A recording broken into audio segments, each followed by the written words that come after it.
first act to the second act, but it's a story that keeps moving forward. My mother was a working woman, and so after school, I would go to daycare because both my parents were working, and again, we were a nuclear family, and I hated daycare. Say, keep looking for things that keep showing up in your life voluntarily or involuntarily, because that becomes your North Star. When you are not in a good mood?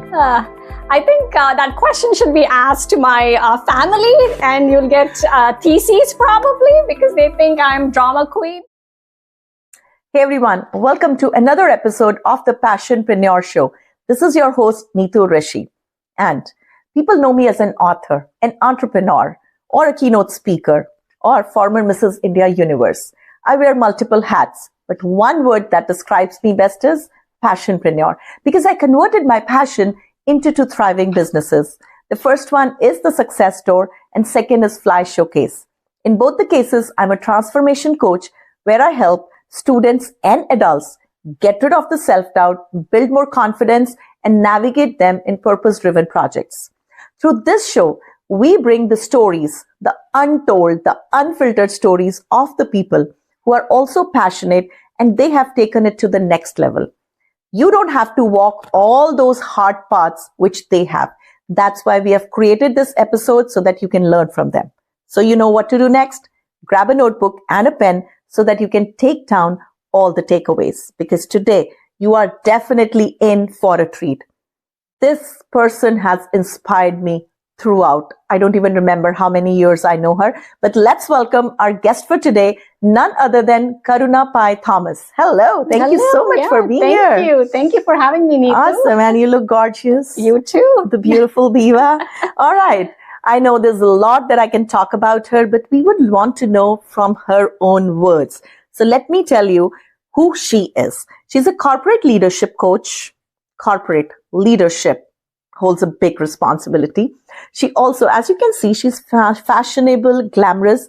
She holds the title Brand Ambassador for Fly, First Love Yourself Showcase, which is a modeling school. And then she also holds leadership positions at women empowerment initiatives like Lean In. She's also a part of Show Your Worth. We'll get to know all about this, how she did and how she does it, and what she plans to do through this. All right, let's dive deep into. Are you ready? Yes, can't be more ready. Awesome. All right. So Karuna, I know your journey has been long, and you have switched careers, you have switched roles, you have switched countries. How did these transitions shape up you as a person that you are today? Yeah, no, definitely. When we look back at the number of years we've lived, I mean, I've lived a few decades, you really wonder, what did that journey look like? And in my case, yes, I moved countries, new culture, new careers. It almost feels like I'd like to use the theater analogy, which is a one act, next act, the current act, how it transitions. Because in theater, you're moving from one scene to the next scene, or you call it first act to the second act, but it's a story that keeps moving forward. We don't look at the first act and say, oh my gosh, there were missteps or there were failures. It just, the story beautifully unfolds. So life is no different, especially when you've lived a few decades. So it takes me back to my days in Bangalore, now Bengaluru in India. In the mid-90s, KFC, the American fast food chains, started coming into India, and KFC came into Bangalore. Me and my brother would love going to KFC, not only to share that bucket of fried chicken, but also the coleslaw. We really liked the coleslaw that we would split in that small ramekin, because going to KFC was fine dining back then. Exactly. So fast forward a few years, I moved to the US, and lo and behold, I joined food service distribution industry, which was brand new for me because that did not exist back in India in those days. And I was in the very field of servicing the KFCs, the Burger Kings, the Chick-fil-A's, Olive Garden. So that journey then took me on the restaurant side, and I joined a big global company on the supply chain side, where I got to work with franchisees from around the world. So 40 plus some countries, I got to work with franchisees, launched the brand, as well as strengthened the supply chain, scaled it. And what I noticed throughout is what stood out to me was I had an eye for talent, detecting people's talent and always marrying it with where they could leverage it, like empowering them, enabling them. So that always stood out, and it would repeatedly come into my life in different ways. I even became a trainer for about 4 or 5 years. So it was very organic for me to make the change to who I am today, which is a leadership corporate coach. And I like to call myself an identity designer. I love that word, identity designer. And I also love when you said you marry the person who has the talent with the right choice, marrying it. It's beautiful. Yes.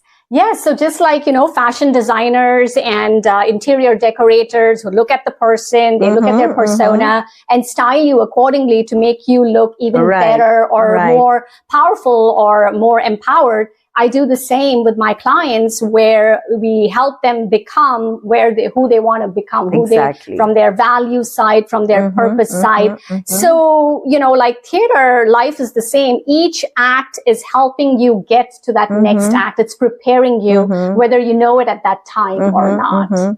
I always think, and then I read somewhere that God makes you, but then God also makes the people who shapes you. Right? So you shape the people and help them become who they want to become. And you talked about theater, right? So theater has been a part of your life. So did you learn back then when you were a child? And then how long did you pursue that theater? Tell us about that journey. Yes. So again, I think throughout, you'll hear me say, keep looking for things that keep showing up in your life voluntarily or involuntarily, because that becomes your North Star or your compass. So acting, drama, all these, modes of expression, singing, dancing, drama has been consistently showing up in my life since my childhood, since the age of 4. If there was something that I, fondly recall my school years, was that the annual cultural day program where I would get to act and, drama and dance and singing. So that was consistent. So a lot of people get surprised when I tell them that I'm an introvert, because when it comes to stage, I want the spotlight. There's no two ways about it. That's the only place I want to be in the limelight. But everywhere else, I'm like absolutely fine for someone else to take the lead. Because you've learned theater, you know how to act, and don't show the people that you are an introvert. Yeah. I mean, I think we hear this a lot of times when I model on the FLYSHOWCASE platform. They just said, "Who are you? You're not the same person. I am a completely different person." And so what it takes me back to is I grew up in a conservative family, in a nuclear family, where, of course, my mother didn't have traditional roles, so I said conservative family. My mother was a working woman, and so after school, I would go to daycare because both my parents were working, and again, we were a nuclear family. And I hated daycare. I hated it with a passion. I know hate is a strong word, but drama and acting was my refuge. So those few hours that I would be by myself, I would transport myself into this imaginary world and, have all these different roles and identities. Again, identity designer. I guess it came from there. So that really helped foster and nurture that side of me, because it became my happy place.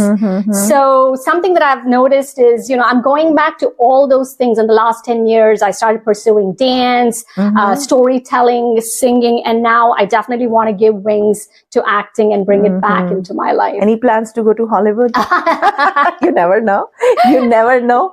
So, because, we normally think there are so many quadrants in our life, which we don't know. You have already completed so many: corporate world, entrepreneurship, fashion, modeling, and then volunteer works, and so many things that you do. So you never know. But yeah, tell us all about these quadrants. When you work on all these, how do you balance? Because it's a shift, right? When you are in a corporate, I know when I used to work, I was so habitual that, okay, someone will give me work. I have to finish this and go. I don't have to use my own brain. But then when you launch your own business, I have to make my own presentation. Okay, there's no one in my office to help me in that. So how did you balance all these transitions? Yeah, no, I totally resonate with everything that you say. And the more entrepreneur women that I meet who've made that transition switched from corporate to entrepreneurship. I mean, we've all had similar challenges. So one thing that was really profound that I felt was, yes, when you're moving from corporate, there is structure, there's support, there is certainty. You get that paycheck that comes, every month or every twice a month. But what you gain from entrepreneurship is courage, resilience. I always, now that I'm coaching my clients who are in corporate, I tell them, I got more exposure and more learning in the now 5 years, coming on 5 years, than I did 20 years in corporate. So when you take on risks, it's very different taking on risks when you're in corporate, because it's pretty sheltered in some ways. But when it's your own credibility, your own money, your own time, the risk has a very different... And you own it, right? In a company, you can't afford that, because otherwise you'll be fired or whatever. Correct. But then when it's your own business, you take the ownership. And that's the reason you become an entrepreneur. You have that courage to take the risk, take the ownership, and be committed. Whether it's failure or success, you just take it, right? Exactly. That was a big aha for me, that failure has a very different meaning when you're an entrepreneur. It is just, okay, how do you pivot? What are the lessons? What are the learnings? What do you need to do? And you have to keep moving. I mean, entrepreneurship has to be like moving water. You can't stay still. You cannot stay It's still. not about milestones or success. It is, if you stay still, you're going to stagnate. You are going to fail. The only way not to fail is to take action and be like that moving water, just flowing and going with the flow at times. Exactly. Now, you have done this so beautifully. Everything that I do, I know you since few years now. And then everything that you do, you put your 100% in that, right? I remember when, we don't want to talk about our age, but I remember when I shifted from my corporate to starting my own business or into modeling, the first thing that came was, is this an age to try something new? So what is your take on that when we try something new or move from corporate, when it's time for us that, hey, next few years we might retire, but we start something, we reinvent the whole wheel, and people have that, is there an age to change the things, or is it too risky? What are your thoughts on that? Yeah, no, age is definitely no longer a barrier at all. It's a myth that age, what is really true is age is just a number.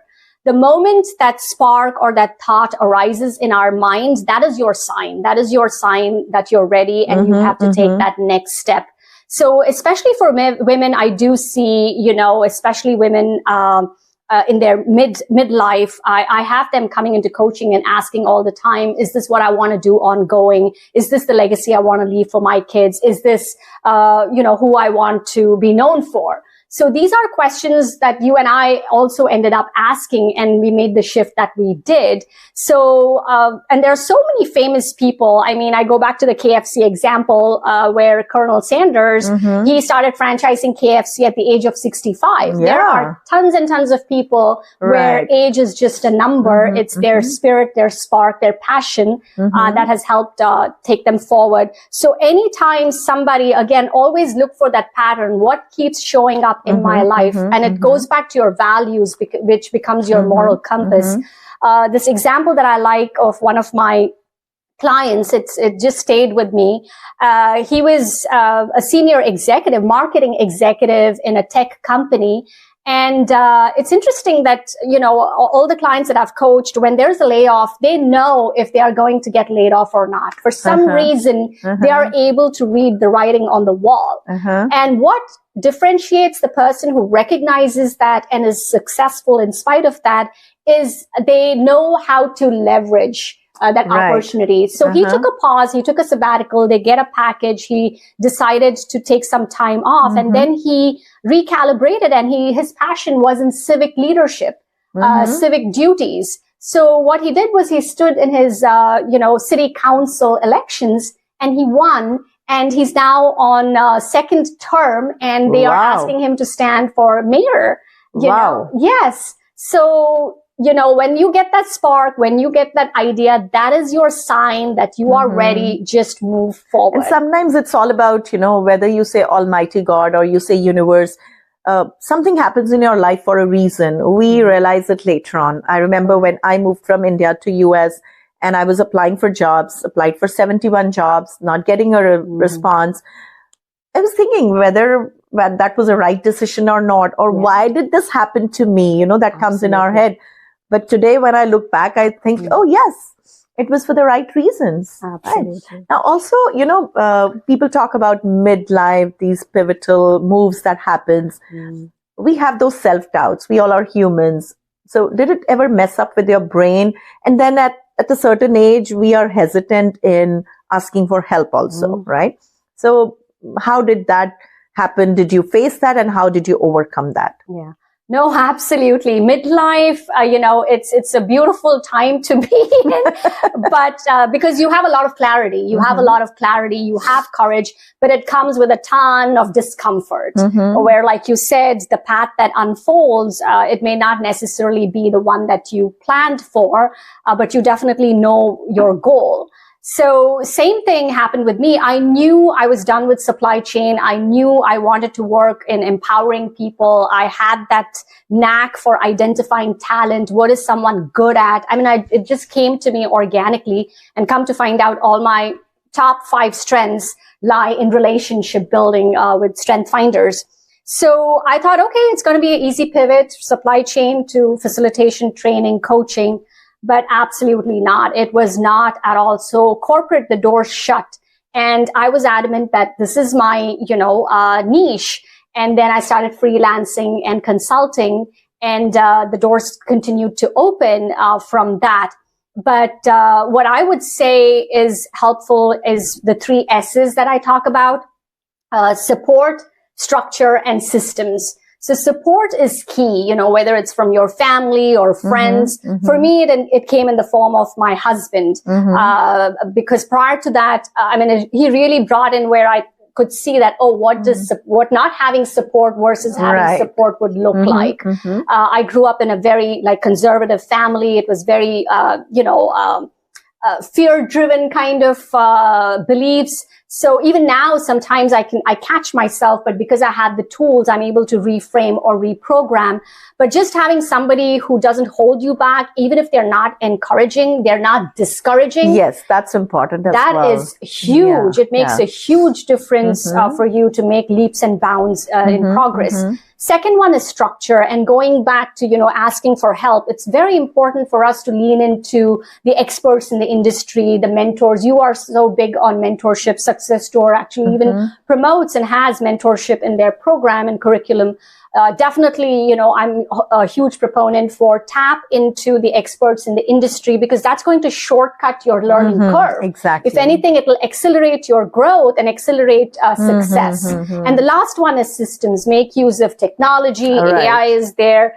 Hire, virtual assistant. Tap into resources. Try not to do everything by yourself. Right.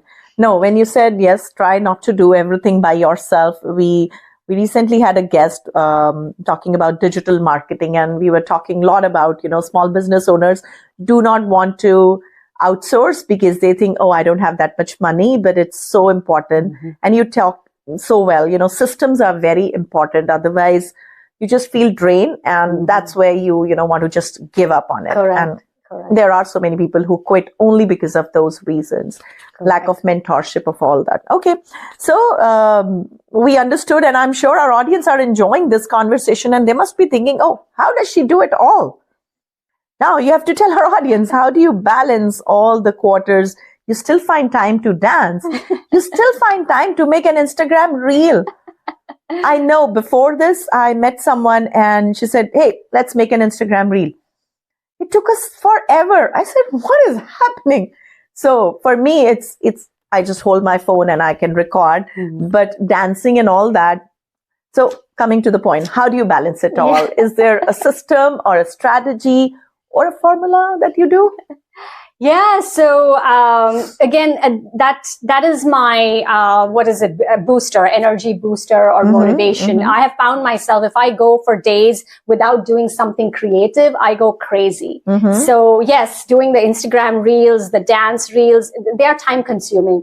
They are time consuming for sure. And then you see something that's trending and you think, it's easy. And oh my gosh, the other day I was doing one of those and I almost gave up, but I know I have to have that creative juice. I have to do something creative to help me balance the other roles that I play, the other identities that I hold, even whether it comes to coaching or the entrepreneurship. And I call myself at times a corpopreneur because I feel like I'm still straddling corporate, not giving up on corporate, but one leg is in corporate, one leg is in entrepreneurship. So yeah, it's like everybody needs food, water, air to breathe. I need that too, but I need my creative side, which helps me. Because that feeds your soul, right? Okay, corporate life gives you paycheck. Entrepreneurship life gives you the ease to try out and experiment and be more courageous. But at the end of the day, we need to feed our soul, whatever it could be. For me, it might be more fashion. I know once I was sitting and my daughter says, what happened? I said, I'm feeling low. She said, let's go shopping. I said, shopping? She said, didn't you know it's a therapy? So there is a way. You have to find that way, what suffices your needs. All right. No more filters, no more lies. Just the truth before your eyes. It's the HR Unfiltered, awkwardly honest round. Hi, Karuna. Himanshu. Hello. Yeah, nice to see you again. Okay, so this is HR Unfiltered. So let me talk about. So I have heard whatever you just talked about, and I have few questions. So you said that you are balancing things and in multiple things. So what kind of scale do you use to balance those?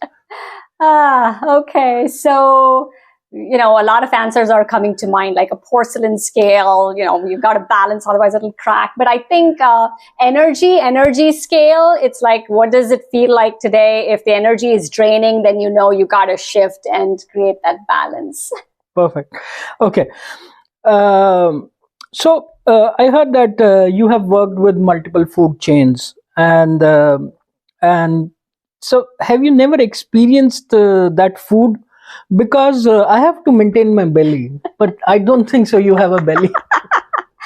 Yeah, I would get that question all the time. So, 20 years I was in the food industry, especially the last 10 was tasting food, testing food all over the, world. So I think half the time I would say I'm fasting, or there's some religious thing going on, or I don't eat this meat. So that means you were not meant for food industry. No, I was not. Thank God you quit that. Okay, one more thing, I heard that you were in theater and you love theater. So how much drama do you do at home with family when you are not in a good mood? I think that question should be asked to my family, and you'll get theses probably, because they think I'm drama queen. But when you ask me, I'm like, no, I'm not acting up or acting out. I'm just acting. Very good. Okay, then I have to meet him. Okay. You talked about age is just a number, because our heart beats the same way as it is. Okay. And it was like at birth.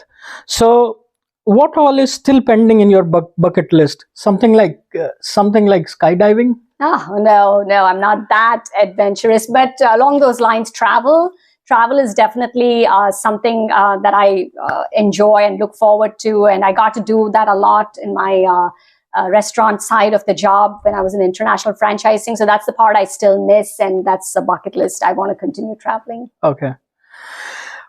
I heard about two things, triple S and triple A formulas kind of a thing, wherein support, structure, and system.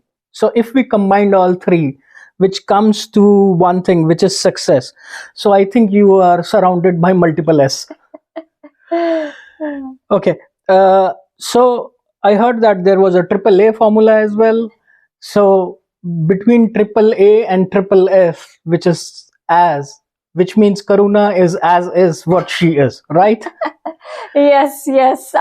Thank you for that. Okay.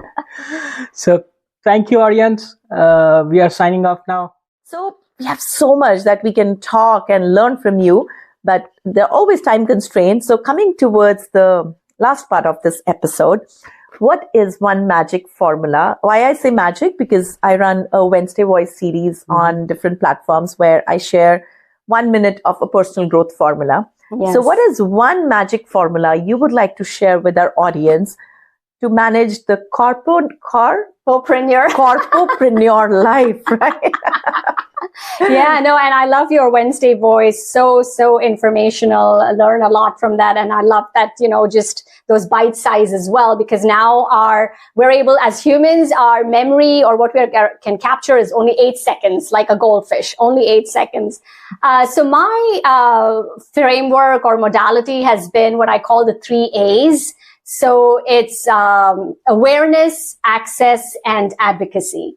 Let's repeat it. Awareness, access, and advocacy. Okay. So awareness is very, very important for us to constantly, be open, keep our eyes, ears open, have that curiosity mindset, growth mindset, because that's how we learn about new things. And again, like I keep saying, keep looking for what keeps showing up in your life. So teaching, facilitating, training, actually it was there since I was 4 years old. Ask me how. So I was very close to my paternal grandmother. She would live in Cochin. We were in Bangalore. She would visit during the summer holidays, and I would teach her. She didn't, read and write, so I would teach her English. So I would teach her to write and read English so that I could write her letters when she's in Cochin, and she would, think it was sweet. And my mother would be like, "Oh my God, you are so assertive. You're so much like a headmistress, But today, that's what I do. I train. I also coach because I want people to be more empowered in what they do. Access is, again, leaning into the community, knowing who your resources, your support system is, so that you have access. Because as humans, we're not going to have every experience possible under the sun. So find those who've had various diverse experiences so that you can learn from that and shortcut your learning curve. So, and the last one is advocacy. Advocate for yourself, advocate for the people around you, because I believe that all of us have privileges, regardless of race, gender, culture. We all have privilege, societal, economic, financial, education. So help others, connect with others, and help advocate for others as well. Something you believe in, coming from a place of abundance only helps, everyone grow. It always, yes. I always say, instead of sitting on the chair of success, sit on the chair of significance, where when you start thinking for others, I think it automatically reflects back. This is so beautifully said. I'm sure our audience are taking notes of that. It's all about being aware about your surroundings and the things that comes your way. Don't hesitate in asking for help. And then lastly, be kind to others, advocate for others, because it will come back to you. At the end, it will come back. All right. So thank you so much, Karuna, for sharing all those insights. And we wish you best of luck for all your future journeys. And you never know, more quadrants might open, because she is unstoppable, isn't it? But thank you so much, audience. With that, we'll sign off. Your host, Neetu Rishi.